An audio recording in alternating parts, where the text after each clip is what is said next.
حي على الصلاة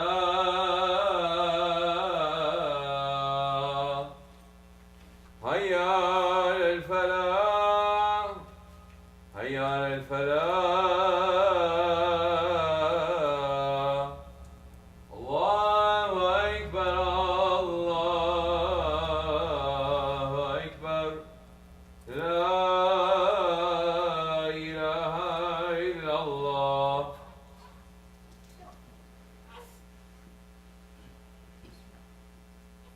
Alhamdulillah, Alhamdulillah, Alhamdulillah Rabbil Alameen. Wassalatu wassalamu ala Rasulina Muhammadin wa ala alihi wa sahbihi ajma'in. نحمد الله تعالى ونستغفره ونشهد أن لا إله إلا الله وحده لا شريك له ونشهد أن سيدنا محمدا عبده وحبيبه ورسوله صلى الله عليه وعلى آله وأزواجه وأصحابه التابعين خلفاء الراشدين المهديين من بعده وسلمة على تحقيق خصوصا من علامة خلفاء رسول الله على تحقيق أمر المؤمنين حضرة أبو بكر وعمر وعثمان وعلي وعلى بقية الصحابة التابعين رضوان الله تعالى عليهم أجمعين. يا أيها المؤمنون الحاذرون اتقوا الله تعالى واتقوا إنما الذين اتقوا الذين هم محسنون. الحمد لله الحمد لله الحمد لله رب العالمين والصلاة والسلام على أشرف الأنبياء والمرسلين سيدنا وحبيبنا ومولانا محمد وعلى آله وصحبه أجمعين. All praises are due to Allah subhanahu wa ta'ala, the Lord of the universes, the creator of the heavens and the earth and all that is between them, the originator of life, he who is the first and the last, the manifest and the hidden. And all peace and blessings be upon the most perfect in creation, the most honored one in divine presence, Sayyidina Muhammad alayhi salatu wasalam, and upon his family and companions. All peace and blessings be upon our holy prophet, who describing himself in the Hadith Sharif said, I am the master of the children of Adam. This is not a boast. I am the first from whom the earth will split on the day of judgment. This is not a boast. I am the first intercessor and the first one to be granted intercession. This is not a boast. The flag of praise will be in my hand on the day of judgment. This is not a boast. And all peace and blessings be upon his noble and beloved companions, especially upon the Khulafa Rashidin, Hazrat Abu Bakr as-Siddiq, Hazrat Umar al-Faruq, Hazrat Osman al-Ghani, and Hazrat Ali al-Murtada, radiallahu ta'ala alayhim ajma'in. O believers, welcome to you on the day of Jummah. Welcome to you. O believers, we are about to enter into the month of Zulqaidah, the month of the Battle of the Trench, the month of the Bayatul Ridwan. O believers, Allah subhanahu wa ta'ala, He created us from nothing. As He is saying in the Holy Quran, describing our creation, in Surah Al-Ghafir, Bismillah ar-Rahman ar-Rahim, it is He who has created you from dust, then from a sperm drop, then from a leech-like clot, then He brings you out as a child, then lets you reach your age of full strength, then lets you become old. Though of you there are some who die before, and lets you reach a term appointed in order that you may learn wisdom. And Allah subhanahu wa ta'ala is saying about the creation of man, that unlike the creation of anything else in creation, as our Shaykh is teaching us, Allah subhanahu wa ta'ala spent time in the creation of man. Allah subhanahu wa ta'ala used His divine hands in the creation of man. Allah subhanahu wa ta'ala blew His divine breath into man.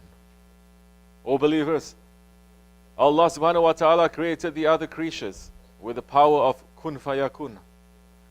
And those creations from the heavens and the earth, the stars, the sun, the moon, they appeared.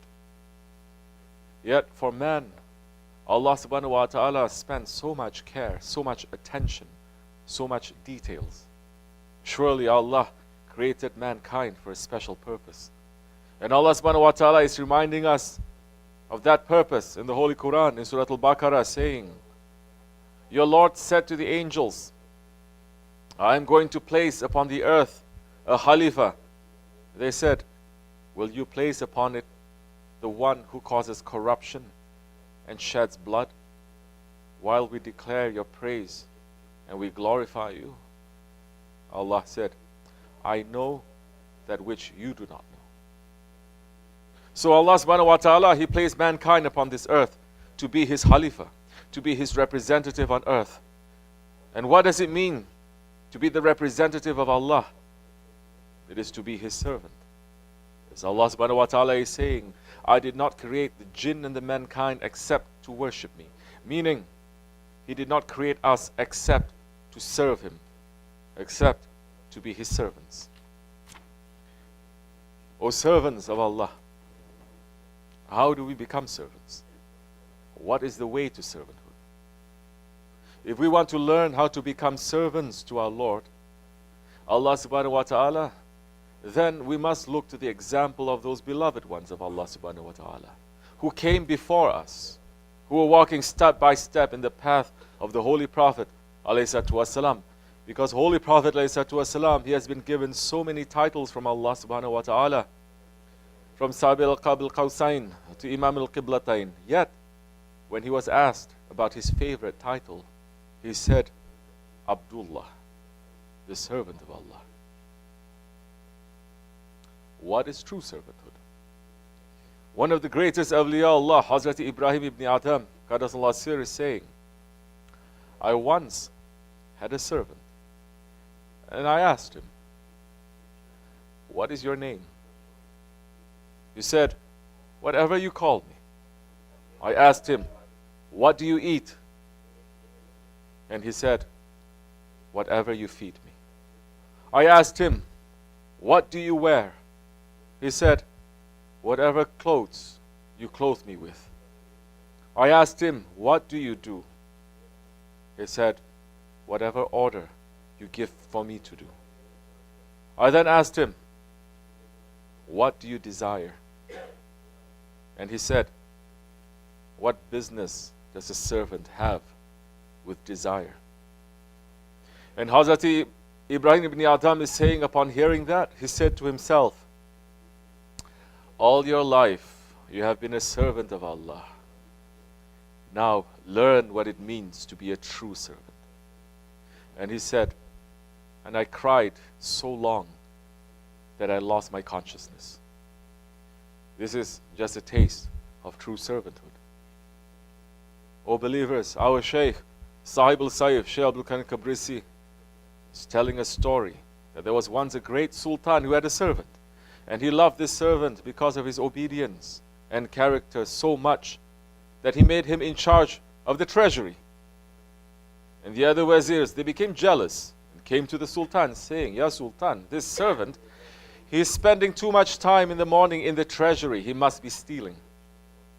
And the sultan said to them, go and follow him secretly and see what he does.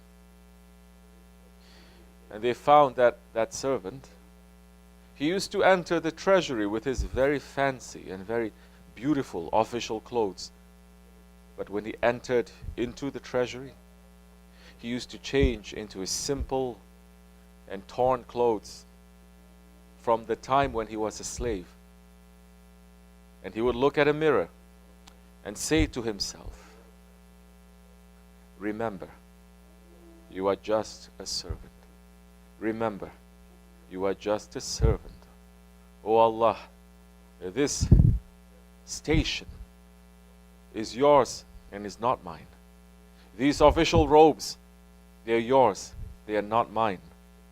The strength in my body, the light in my eye, everything that I have, it is yours, it is not mine. After that, again, the other wazirs became jealous and came to the sultan. And they asked him, Ya Sultan, why are you favoring this one over us? He was just a slave. We are your wazirs. We are highly intelligent. We have good education. We have good lineage. And the sultan said to them, come, everyone, to the court tomorrow, and I will show you. And the sultan brought forward a huge jewel, maybe the most precious jewel in the kingdom. And he gave it to one of the wazirs and said to him, break this. That wazir, seeing the great value of that jewel, he said, I cannot do this, my sultan. It was passed to the next wazir. And the sultan said to him again, break this. That wazir said again, oh my sultan, I cannot break this. This is too precious. It is too valuable. And he kept passing amongst all those wazirs who were jealous, and none of them were able to break it because of its value. Finally, it reached to that beloved servant of the sultan. The sultan said, my servant, break this jewel. And immediately that servant broke it. All the wazirs, they were shocked. And the sultan asked him, oh my servant, why did you break that jewel? And that servant answered, saying, oh my master, oh my sultan, that was just a jewel, just a stone. Your order is more precious to me than any jewel in the universes. That, O believers, that is servanthood.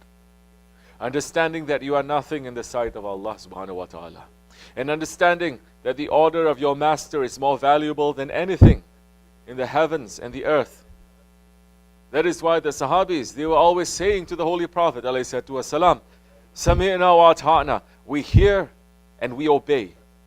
This is the essence of servanthood. To lose yourself, to forget yourself, to leave behind your intelligence, your independence, your ego, and to run towards the obedience of the command of your master. That is the essence of servanthood. That is the essence of Islam. Who is our master?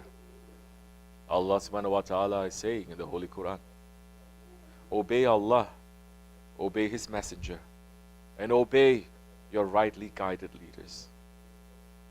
Today's Muslims, they forgot the last part. They are not obeying the rightly guided leaders. They are not obeying those ones who have been appointed over them by Allah subhanahu wa ta'ala. And what happens to those ones who do not obey their masters? What happens to those ones who do not obey their Effendi? As Holy Prophet ﷺ saying in the Khutbatul Wada, in his final sermon, the one who betrays his Effendi, there is no intercession for him. O believers, we have to ask if we have betrayed our Effendi. If we have, then we have lost our servanthood. We must run to fix our promise. We must run to fix our servanthood. We must run to be a servant. Until we are a servant, we have not fulfilled the reason that Allah subhanahu wa ta'ala had created us with care and attention. The only way that we will be presentable in front of our Lord, Allah subhanahu wa ta'ala, when we leave this earth, is if we leave with a seal of servanthood, with a seal of Abdullah. If not, we will enter into His divine presence as the slaves of shaitan in our ego. We're asking Allah subhanahu wa ta'ala for His protection from that terrible end. We're asking Allah to be written in the book of His servants, in the book of the servants of His messenger, alayhi salatu wasalam, in the book of the servants of the awliya Allah. And we are specifically asking our Lord to write to us as the servants of Sahibul Saif, as those ones who did not betray Him and who kept our bayat to Him until the end. And we are asking our Lord Allah subhanahu wa ta'ala to not let us leave this world except with the shahadat on our tongues and in our hearts. Amin. Amin, amin, amin. Astaghfirullah, astaghfirullah, astaghfirullah.